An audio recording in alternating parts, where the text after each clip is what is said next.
নিজেদের বিশেষ দিন উদযাপন করতে গিয়ে কাপলটি এই ভয়ানক দ্বীপে আটকা পড়ে যায়, যেখানে না আছে খাবার, না আছে পানি, শুধু একটাই লক্ষ্য, বেঁচে থাকতে হবে। প্রিয় মানুষটাকে বাঁচাতে হলে হার মানলে চলবে না।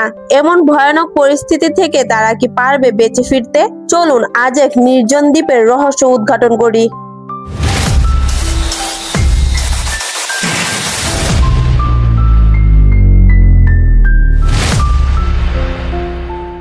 গল্পের শুরু হয় বেন আর লরাকে দিয়ে। তারা তাদের বিবাহ বার্ষিকী উদযাপন করছিল।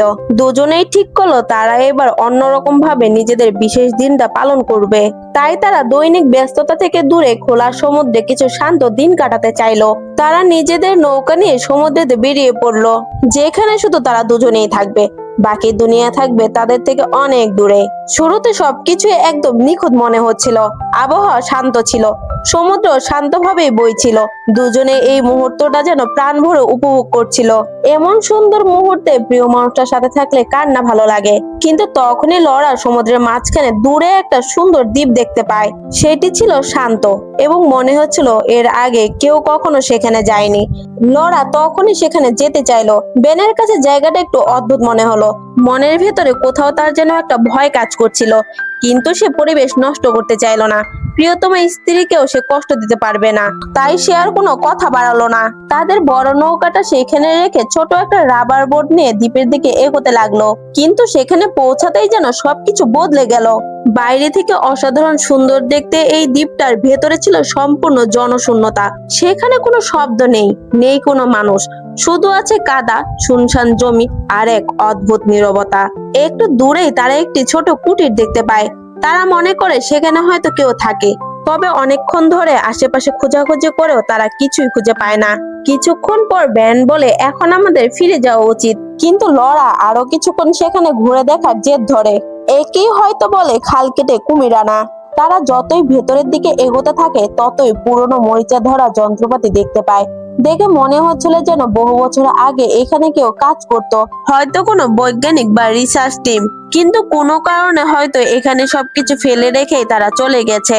অনেকক্ষণ ঘোরাঘুরির পর দুজনে একসাথে বসে কিছুক্ষণ কথা বলে। তখনই বেনের নজর আকাশের দিকে যায়। হঠাৎই আবহাওয়া বদলে যাচ্ছে, আকাশ হঠাৎই কালো মেঘে ছেয়ে যায়। বেন বুঝতে পারে অনেক বড় কোনো ঝড় আসতে চলেছে। দুজনে বিন্দুমাত্র সময় নষ্ট না করে তাদের ছোট বোট নিয়ে তাড়াতাড়ি বড় বোটে পৌঁছানোর চেষ্টা করে। কিন্তু তারা পৌঁছানোর আগে ঝড় শুরু হয়ে যায়। বড় বড় ঢেউ তাদের নৌকাতে আছড়ে পড়তে থাকে। কিছুক্ষণের মধ্যে নৌকাটি উল্টে যায় আর দুজনে পানিতে গিয়ে পড়ে। এখন তাদের কাছে আর কোনো উপায় ছিল না। এগিয়ে যাওয়ার বদলে তারা আবারও সেই দ্বীপের দিকেই সাঁতরাতে শুরু করে। অনেক কষ্টে তারা উপকূল পর্যন্ত পৌঁছায়, তবে এতক্ষণে তারা প্রচন্ড ক্লান্ত হয়ে পড়েছে। প্রচন্ড ঠান্ডায় তাদের শরীর কাঁপছিল এবং ভয় স্পষ্ট দেখা যাচ্ছিল। মুহূর্তের মধ্যেই যেন তাদের বিশেষ সুন্দর দিনটা ভয়ানক হয়ে ওঠে। দ্বীপে কোনো নিরাপদ জায়গা ছিল না। কোনোভাবে তারা একটু ছোট্ট আগুন জ্বালায়। সারা রাত তারা ভয়ে ভয়ে কাটায়, শুধু বেঁচে থাকার চেষ্টা। সকালে দেখা যায় পরিস্থিতি ভালো হওয়ার বদলে আরো খারাপ হয়ে উঠেছে। তাদের বড় নৌকাটা কোথাও দেখা যাচ্ছে না। লরা তখন বেনকে জিজ্ঞেস করে সে কি নৌকাটা ঠিকভাবে বেঁধেছিল। বেন তাকে আশ্বস্ত করে সে সবকিছু ঠিক করেছিল। দুজনেই বুঝতে পারে কাল রাতের ঝড়ে তাদের নৌকাটা ভাসিয়ে নিয়ে গেছে। আশার আলো খুঁজতে তারা দ্বীপের সবচেয়ে উঁচু জায়গায় উঠে, যেন নৌকাটা দূরে কোথাও থাকলে তারা দেখতে পায়। কিন্তু চারিপাশে শুধু সমুদ্রই ছিল, কোথাও কিচ্ছু দেখা যাচ্ছিল না। এবার তারা ঠিকই বুঝতে পারে তারা এই দ্বীপে পুরোপুরি ফেসে গেছে। আশেপাশে কেউ নেই, সাহায্যের কোনো পথ নেই। ছোট নৌকার কাছে গিয়ে দেখতে পাই সেই নৌকারও জ্বালানি ফুরিয়ে গেছে। তার মানে এখান থেকে বেরোনোর এখন কোনো পথই খোলা নেই। যদি তারা নৌকাটি ম্যানুয়ালি চালাতে চায় তাও সম্ভব নয়। লোকালয় ছিল এত দূরে যে তারা কোনোভাবেই সেখানে পৌঁছাতে পারবে না।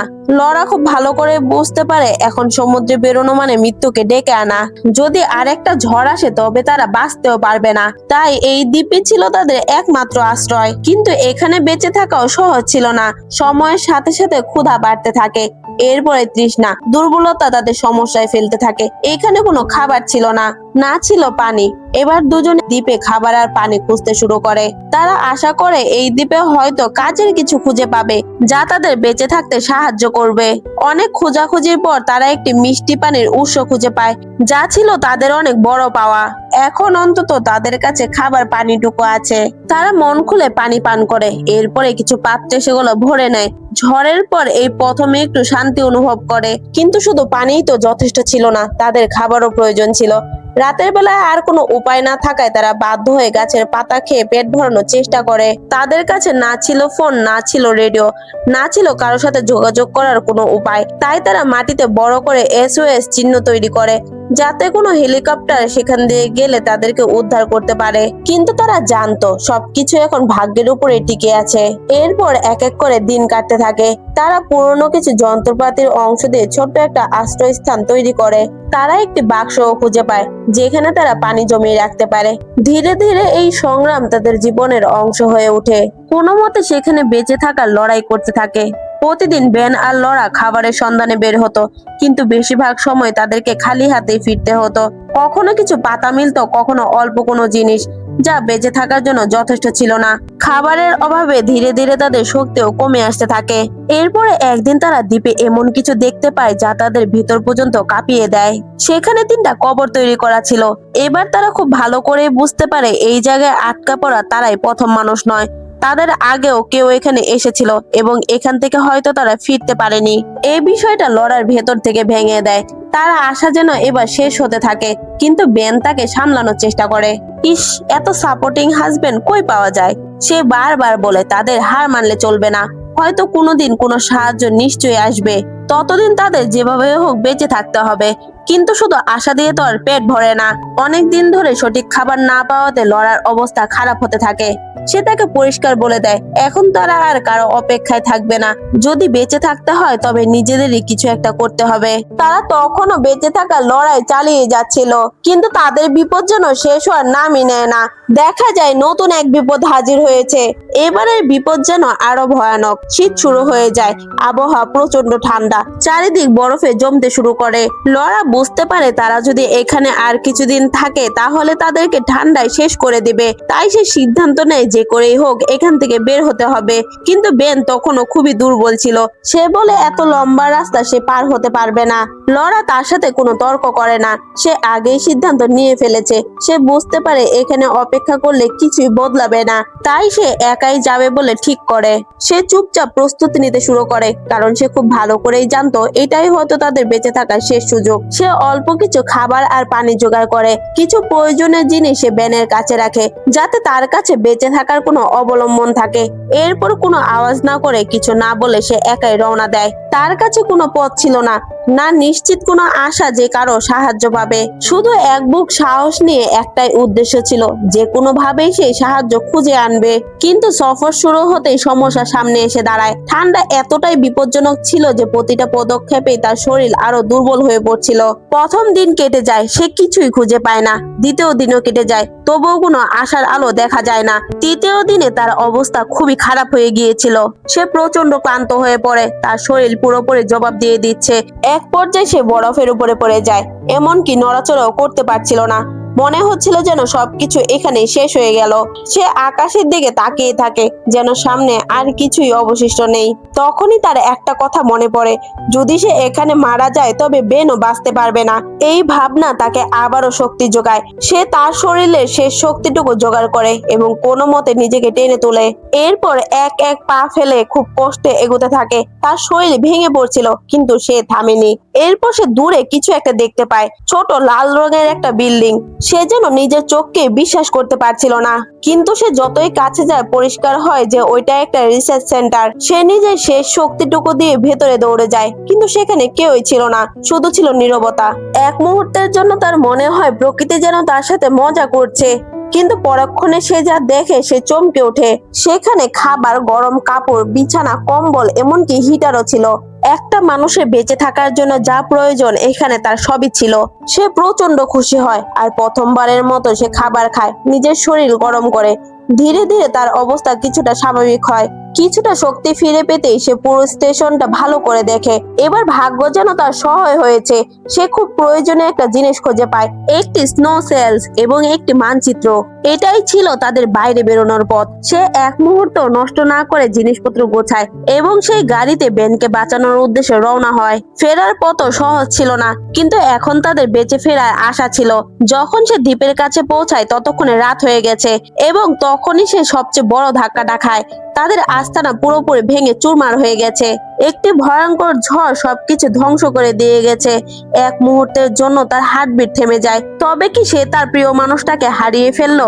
সে চারিপাশে দেখতে থাকে, বেনকে খুঁজতে থাকে, কিন্তু সে তাকে কোথাও খুঁজে পাচ্ছিল না। সবচেয়ে খারাপ চিন্তাটা তার মাথায় আসে, হয়তো বেন আর বেঁচে নেই। তবে কি আর শেষ রক্ষা হলো না? কিন্তু সে তা মানতে রাজি নয়। সে ধ্বংসস্তূপের মধ্যেই তাকে খুঁজতে শুরু করে। ভেঙে পড়া অংশটুকু সরাতে সরাতে তার নাম ধরে ডাকতে থাকে। অবশেষে সে তাকে পেয়ে যায়। বেন ধ্বংসস্তূপের নিচে চাপা পড়েছিল। তার পুরো শরীর বরফের মতো ঠান্ডা, একেবারে নিস্তব্ধ। লরা এক মুহূর্ত ভাবেনি। সে তার পুরো শক্তি দিয়ে তাকে টেনে বাইরে বের করে, টেনে শেষে গাড়িতে তুলে এবং তখনই রিসার্চ সেন্টারের দিকে রওনা হয়। এখন প্রতিটা সেকেন্ড ছিল খুবই মূল্যবান।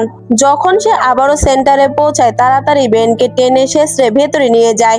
তার গায়ের ভেজা কাপড় খুলে হিটার চালু করে তাকে গরম কাপড় জড়িয়ে এখন শুধু অপেক্ষা করতে থাকে। সেকেন্ডগুলো মিনিটের মতো লাগছিল, মিনিটগুলো ঘন্টার মতো। অবশেষে ধীরে ধীরে বেনের শরীরে নড়াচড়া শুরু হয়। তার মধ্যে যেন আবারও প্রাণ ফিরে আসে। এরপর সে আস্তে আস্তে চোখ খোলে। সে নিজেকে জীবন্ত দেখে অবাক হয়ে যায়। চারিপাশের পরিবেশ দেখে সে কিছুই বুঝতে পারে না। উষ্ণতা, খাবার, নিরাপদ জায়গা, সবকিছু যেন তার কাছে স্বপ্নের মতো লাগছিল। লরা তাকে জড়িয়ে ধরে আর বলে এটা সত্যি, তারা এখন নিরাপদ জায়গায় আছে। এখন তাদের প্রতিটা মুহূর্তে বেঁচে থাকার জন্য আর যুদ্ধ করতে হবে না। এরপর তারা দুজনে একটু হাসে। তারা আজ প্রচন্ড খুশি, কারণ তারা এমন জায়গা থেকে ফিরে এসেছে যেখান থেকে বেঁচে ফেরা অসম্ভব ছিল। এরপর তারা কিছু শান্তির দিন কাটায়। অবশেষে সেই মুহূর্ত চলে আসে যার জন্য তারা এতদিন ধরে অপেক্ষা করছিল। তারা একটি জাহাজ দেখতে পায়, কিন্তু এবার সেটি তাদেরকে পাশ কাটিয়ে চলে যায় না। সেটি সরাসরি সেন্টারের দিকে আসতে থাকে। একটি রেস্কিউ টিম তাদেরকে উদ্ধার করার জন্য এদিকে আসছে। অবশেষে তাদেরকে রেস্কিউ করা হয়। প্রতিটি মুহূর্তে যখন মনে হচ্ছিল এখন সবকিছু শেষ হয়ে যাবে, তারা একসাথে মিলে তা পার করে দেখিয়েছে। আর এরই সাথে এই অসাধারণ মুভিটা এখানেই শেষ হয়ে যায়। পরিস্থিতি যতই কঠিন হোক না কেন, মানুষ যদি হার না মানে, তবে বেঁচে থাকার পথ কোথাও না কোথাও ঠিকই মিলে যায়।